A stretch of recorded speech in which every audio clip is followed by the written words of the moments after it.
They say I'm crazy, but I have a good time. I'm just looking for clues at the scene of the crime. Life's been good to me so far.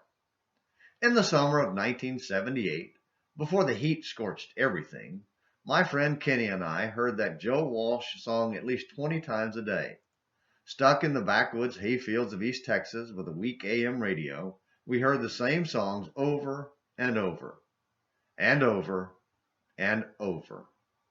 We were lucky to have anything back then before cell phones and SiriusXM, but hearing the same songs all day long was almost enough to drive us crazy. Despite our endless thirst for new experiences, there's a part of us that is constantly drawn back to the familiar. If we hear a song we enjoy, we'll play it until everyone around us hates it, and us too, maybe. We do the same with TV shows, movies, and books.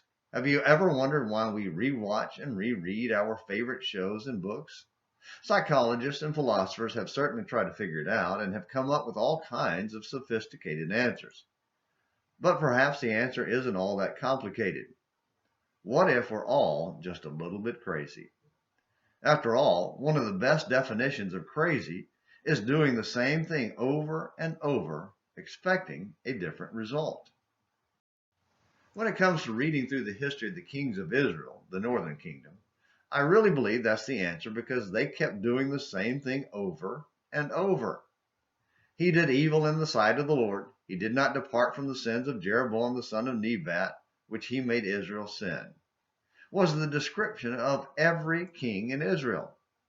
Some lasted longer than others, but eventually they all went through the cycle. One man kills the king, takes over, and reigns for a while. Then after his death, his son takes over and is quickly killed by another usurper. The first Jeroboam refused to obey God, so his dynasty was cut off soon after his death. Just 6 months after the second Jeroboam, who was not related to the first Jeroboam, died, his son Zechariah was killed by Shallum, 2 Kings 15, verses 8 through 10. Lather, rinse, repeat. And just like Israel of old, the Lord's church goes through a similar cycle. One generation breaks free from the dominant religious powers of their day, Judaism, Catholicism, denominationalism, but their children and grandchildren inherit healthy, strong churches instead of restoration faith, and eventually become just another denomination like the ones around them. They become the very thing their parents broke away from just a few decades earlier. Lather, rinse, repeat.